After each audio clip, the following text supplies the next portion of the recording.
दोस्तों, आइए इस विश्लेषण में हम उस चौंकाने वाले घटना चक्र की तह तक जाते हैं जिसने हमारे पूरे मेडिकल एंट्रेंस एग्जाम सिस्टम पर एक बहुत बड़ा सवालिया निशान लगा दिया है। आखिर ये सब फ्रॉड हुआ कैसे? चलिए इस पूरे मामले को डिकोड करते हैं। इस पूरे मामले की शुरुआत होती है इस एक सिंगल फेटफुल व्हाट्सएप मैसेज से। बात 2 मई 2026 की है। केरला में पढ़ रहे एक MBBS स्टूडेंट ने राजस्थान के सीकर में अपने पिता को ये मैसेज भेजा था। उसके पिता वहां एक PG हॉस्टल चलाते हैं और इस एक मैसेज ने आगे चलकर जो तूफान खड़ा किया उसकी आप कल्पना भी नहीं कर सकते। अब जरा इस लीक के स्केल पर गौर कीजिए। ये कोई छोटा मोटा लीक नहीं था। असल एग्जाम में आने वाले 180 क्वेश्चंस में से पूरे 135 क्वेश्चंस इस लीक डॉक्यूमेंट से एग्जैक्टली मैच कर गए।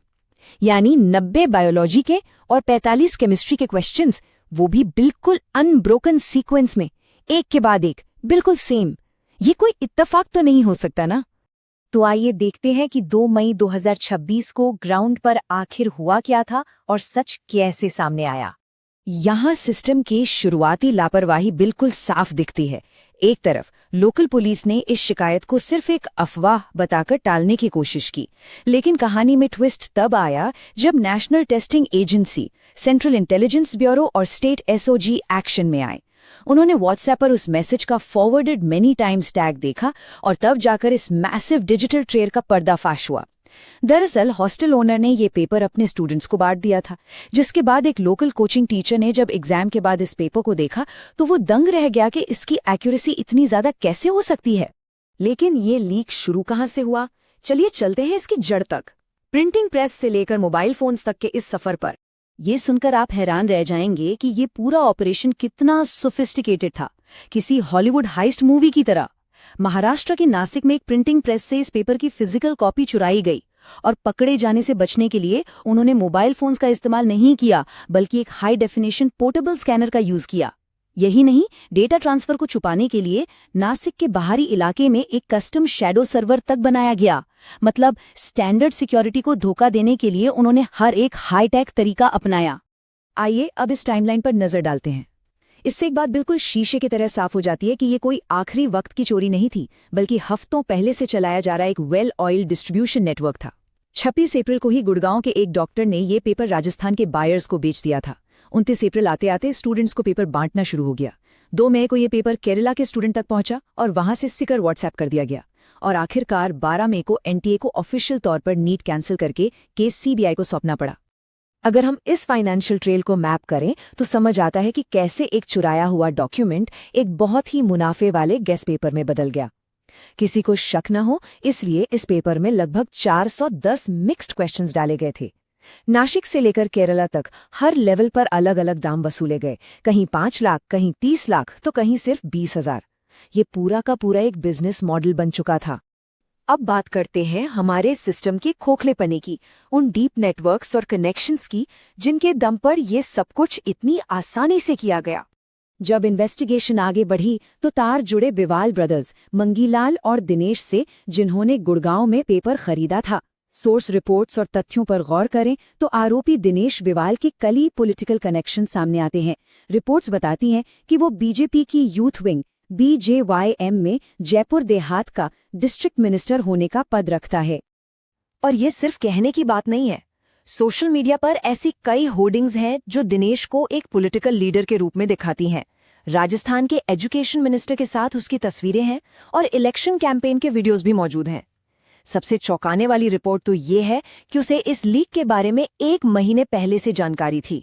हम यहाँ किसी पॉलिटिकल पार्टी का पक्ष नहीं ले रहे या उन पर सवाल नहीं उठा रहे, बल्कि सिर्फ सोर्सेज में दिए गए इन तथ्यों का विश्लेषण कर रहे हैं जो दर्शाते हैं कि इन आरोपियों की पहुंच आखिर किस लेवल तक थी। इन सब तथ्यों को देखकर एक बड़ा ही नेचुरल सा सवाल जहन में आता है।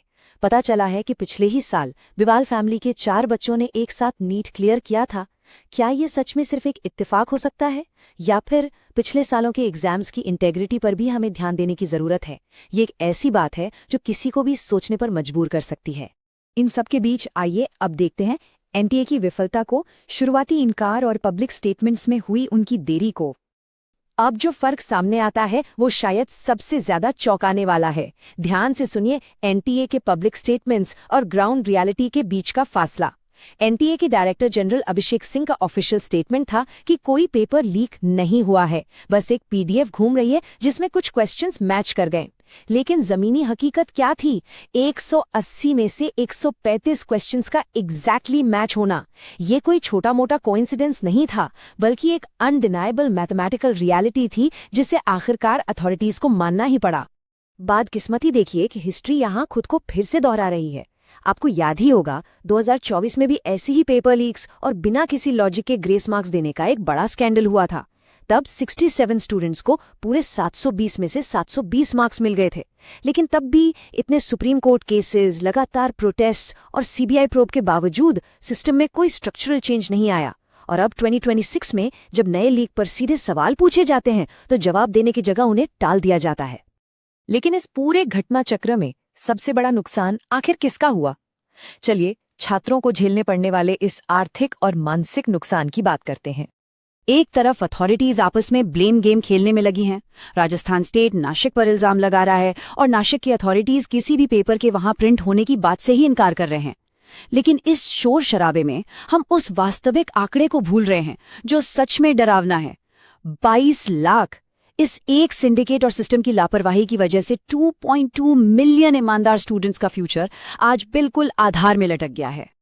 पैसों और कनेक्शंस के दम पर जब सिस्टम को इस तरह बाईपास किया जाता है तो इसकी ह्यूमन कॉस्ट बहुत भारी पड़ती है। सोचकर देखिए उन स्टूडेंट्स के बारे में। उन्होंने अपनी नींद, अपनी मेंटल हेल्थ, सब कुछ दांव पर लगा दिया। कोचिंग में हजारों लाखों रुपए खर्च किए, महीनों तक अपनी दोस्ती, अपनी सोशल लाइफ छोड़ दी। कईयों ने तो एग्जाम खत्म समझकर अपनी किताबें और स्टडी मटेरियल्स तक बेच दिए थे। और अब उन्हें दोबारा उस एग्जाम के ट्रॉमा और इमोशनल टोल से गुजरना पड़ रहा है। तो इस पूरे एक्सपीरियंस से हमें सबक क्या मिलता है? यही कि हमारे पास एक प्लान बी का होना कितना जरूरी है। हमें इस एक परीक्षा से आगे भी देखना होगा।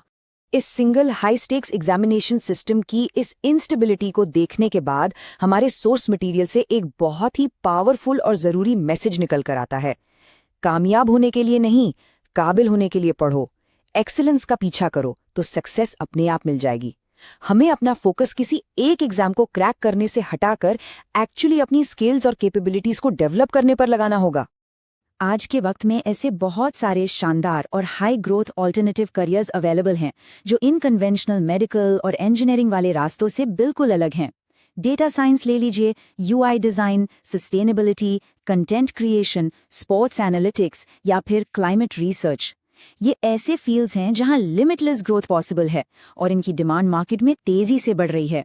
सोर्स डेटा हमें बताता है कि ऐसी लगभग 100 अलग अलग करियर पाथ्स का एक कॉम्प्रहेंसिव गाइड अवेलेबल है जिन्हें आसानी से एक्सप्लोर किया जा सकता है। ये गाइड अलग अलग पर्सनालिटी टाइप्स के हिसाब से उन रास्तों की डिटेल देता है और सबसे अच्छी बात यह है कि ये सिर्फ 9 रुपए में मिल जाता है। सोचिए, एक कन्वेंशनल एग्जाम के बाहर पूरी दुनिया आपका इंतजार कर रही है। तो इस विश्लेषण को खत्म करने से पहले एक सवाल हम सबको जरूर पूछना चाहिए। जब किसी एक सिंगल एग्जाम को इतनी आसानी से कॉम्प्रोमाइज किया जा सकता है, तो क्या अब वक्त नहीं आ गया है कि हम सक्सेसफुल फ्यूचर की डेफिनेशन को ही बदल दें? अपने सपनों और अपनी जिंदगी को